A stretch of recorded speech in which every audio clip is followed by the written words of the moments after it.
Thank you for kind introduction. I'm not familiar with the communication in English, but I will do my best. I would like to thank the organizing committee for inviting me to present at the joint international conference on shared decision making. What I would like to talk about today is about the barriers to shared decision making in the oncology space and how we can enable and educate. Communication and decision making are critical to providing patient-centered care for cancer patients from diagnosis and treatment through survivorship and end-of-life care. ASCO Oncology Clinical Practice Guideline recognize that exploring understanding of illness and prognosis, clarifying the treatment goals, and assistance with medical decision-making are essential components of palliative care. The ESMO guidelines also recognize the communication, shared decision-making, and advanced care planning are essential elements of palliative care in oncology practice. The content of palliative care changes over the illness trajectory of patients with advanced cancer. Rapport building is important at diagnosis. Illness understanding is important at all stages. Treatment decisions become increasingly important, and advanced care planning becomes more demanding toward the end-of-life care. In Korea, we did a qualitative study of palliative care needs among advanced cancer patients. We found that cancer patients had a variety of communication and information needs. When we quantitatively assessed the unmet needs of advanced care patients by surveying them on each category of care, we found that they had a high need of information and communication. I think this reflects the difficulty of patients communicating with their doctors within 5 minutes short time in Korea. We also did a qualitative study of the psychological and spiritual needs of terminally ill cancer patients in Korea. Advanced cancer patients wanted to be able to participate in decisions about their cancer treatment. So, shared decision-making is important in every cancer care journey, which patients and healthcare providers interact to discuss treatment options and determine the best course of treatment that reflect the patient preference and values.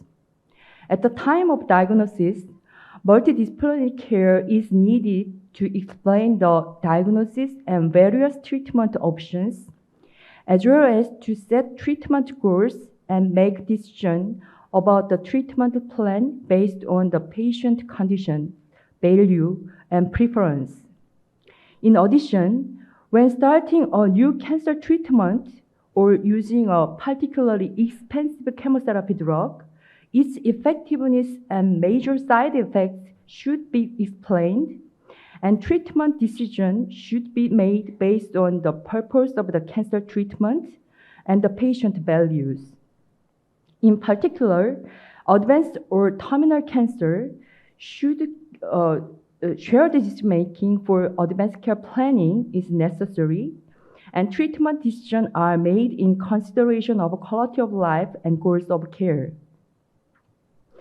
There are 4 distinct ways in which patient and clinician can work together to address the patient problematic situation. First, focusing on matching preference. Second, reconciling conflict. Third, problem solving. Fourth, meaning making. For adjuvant treatment in early stage resected lung cancer, patient and clinician compared and discussed the efficacy, burden, side effect of the available option. If we have reconciling conflict, patient and clinician discuss options for clinical trial participation when the patient is afraid of being treated with placebo.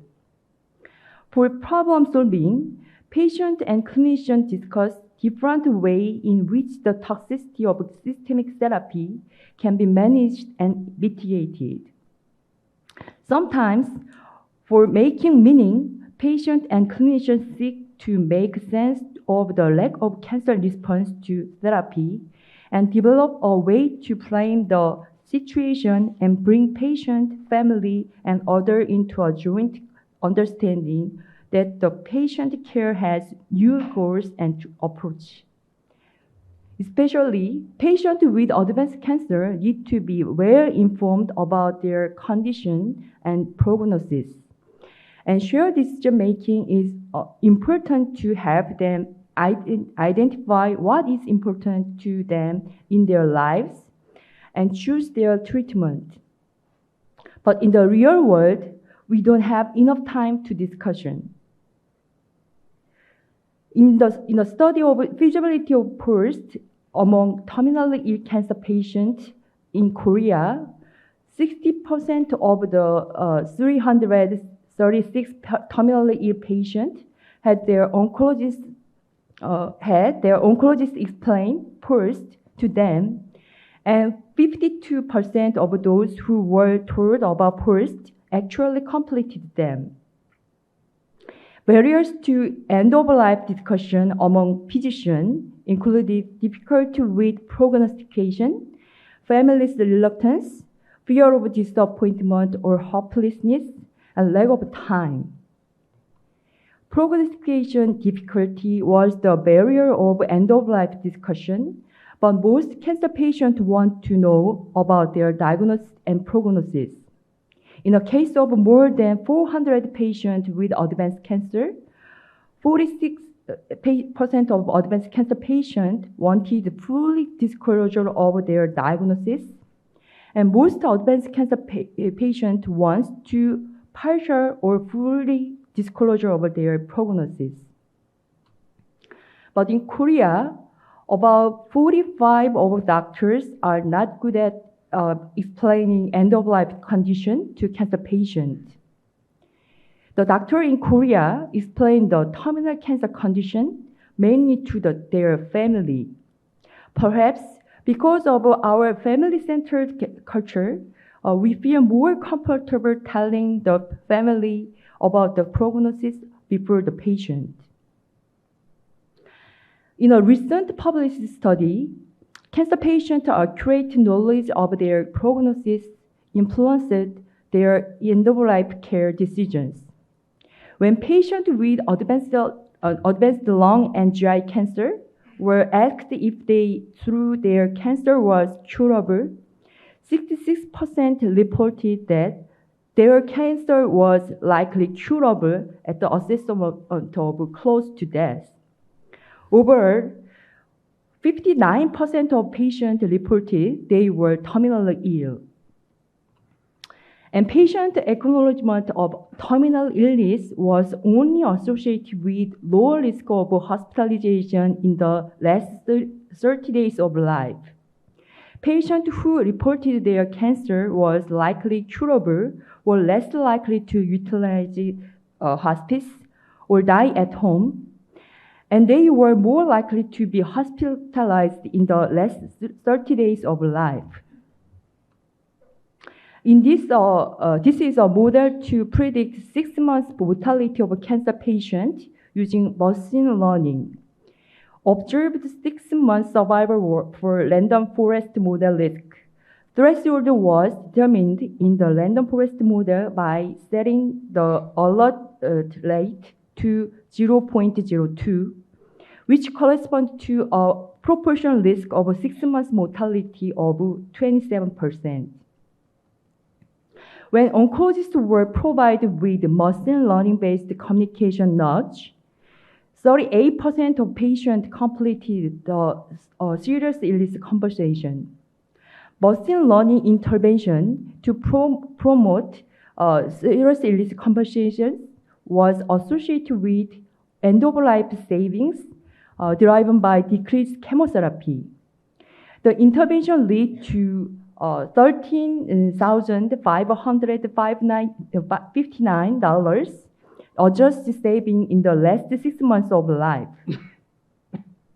So the NCCN guideline recommends shared decision-making in advanced cancer patients with years to months to live. Particularly, the surprise question is a highly specific method. If the prognosis is less than a year, it's a good idea to start advanced care planning. This study showed the relationship of hope and advanced care planning in advanced cancer. Concerns about hopelessness are one of the barriers of end-of-life discussions. In this study, 378 patients had not had an end-of-life conversation at baseline, at whom 29% of patients reported having an end-of-life conversation by 3 months. Hope was not different between patients who did or did not have an end-of-life conversation over the study period. After multivariate adjustment, hope was significantly increased in patients who had engaged in end-of-life conversation. Also, in another study, prognostic disclosure does not influence emotional well-being and the patient-physician relationship among patients with advanced cancer. Another barrier is lack of time. In this study, they identified the phenotype of oncology clinicians based on practice pattern and demographic data, then evaluated associated with between such phenotype and response to machine learning-based intervention to prompt earlier advanced care planning for patients with cancer. 3 oncologist phenotypes were identified: high volume specialist oncologist, lower volume specialist oncologist, and high volume generalist oncologist. Higher volume specialists saw an average of 24.9 patients per week. Lower volume specialists saw 10.5 patients per week. And higher volume generalists saw 50.2 patients per week. Lower volume specialists were more likely to respond to the intervention compared to higher volume specialists and higher volume generalists. Patient volume and time availability may be associated with oncologist response to intervention to increase advanced care planning. To address physicians' barrier, it is important to first free up time to share decision-making. So when we do share decision-making with cancer patients during these clinics, it must be rewarded. Advanced care planning based on shared decision-making at the right time requires support and training in prognostication and communication. When we surveyed interns and residents about their educational needs in palliative care, 67% said that training in communication was important. So I will show a study of the communication skill training program for oncologists, which was conducted in Japan a decade ago. This table shows the components of the communication skill training program based on the share model. The program was a participant-centered approach and consisted of an ice-breaking discussion, a 1-hour computer-aided didactic lecture with text and video, 8 hours of role-play with SPs, and discussion on this role-playing. Facilitator lead the role-playing and discussion on the potential communication-related preference and emotions of the patient. For the role-playing, many scenarios were drawn up tailored to each oncology specialty, presenting 3 different situations that require the sharing of bad news with a patient: diagnosis of advanced cancer, recurrence of cancer, and cessation of cancer treatment. 30 oncologists were randomized to an intervention group that received 2 days communication skill training workshop and a control group. When the oncologist performance was videotaped and assessed based on the 27 shared category, the intervention group had better communication skills in terms of their emotional support, setting up a supportive environment, and ability to deliver information compared with those of the control group. At the follow-up survey, the HAS depression score was significantly lower, and the rating score of trust in oncologists was significantly higher for patients who met the oncologist from the intervention group compared with those of patients who met the oncologist from the control group. However, the communication skill training program did not affect patient satisfaction with oncologist style of communication. The next study I would like to introduce is the serious illness care program. Serious illness conversations are structured conversations between clinician and patient about prognosis, treatment goal, and end-of-life preference. The Serious Illness Conversation Guide program is a program that provides patients with a pre-visit letter to prepare for the conversation and a family communication guide to discuss with their family, and training clinicians to use the conversation guide to improve their communication skills. The Serious Illness Conversation Guide training program consists of 150 minutes of initial training, followed by coaching and real-time feedback. Data from 91 clinicians in 41 clusters and 278 patients were analyzed. The result of this cluster randomized clinical trial were new with respect to the co-primary outcome of goal concordant of care and peacefulness at the end of life. However, the trial demonstrates significant reduction in the proportion of patients with moderate to severe anxiety and depression symptoms in the intervention group at 14 weeks after baseline. Anxiety reduction was sustained at 24 weeks, but depression reduction was not sustained. Survivor and therapeutic alliance did not differ between groups. Difficult conversation about prognosis, end of life, and the goals of care arise commonly in medical oncology practice.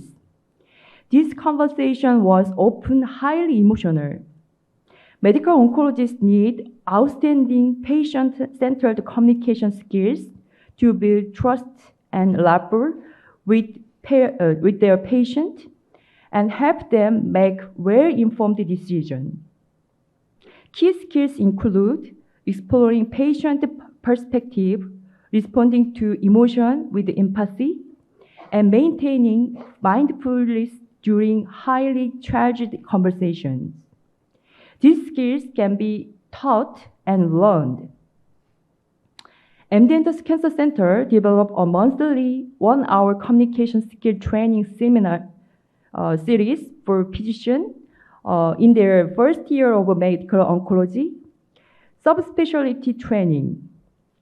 The curriculum involved a variety of interactive and engaging educational methods, including socio-dramatic technique, role play, reflecting writing, and case discussion groups. Medical oncologists in their second and third years of training served as a teaching assistants and peer mentors. In Korea, now we have to also create a communication skill training program for oncologists. Every year, the Korean Society of Medical Oncology holds a workshop for young medical oncologists, And this year, we started a program on communication skills. Also, we should develop and expand on training program, make sure that it is helpful rather than burdensome for busy oncologists. Next, I will show you how to facilitate communication by creating a system for completing goals of care documentation.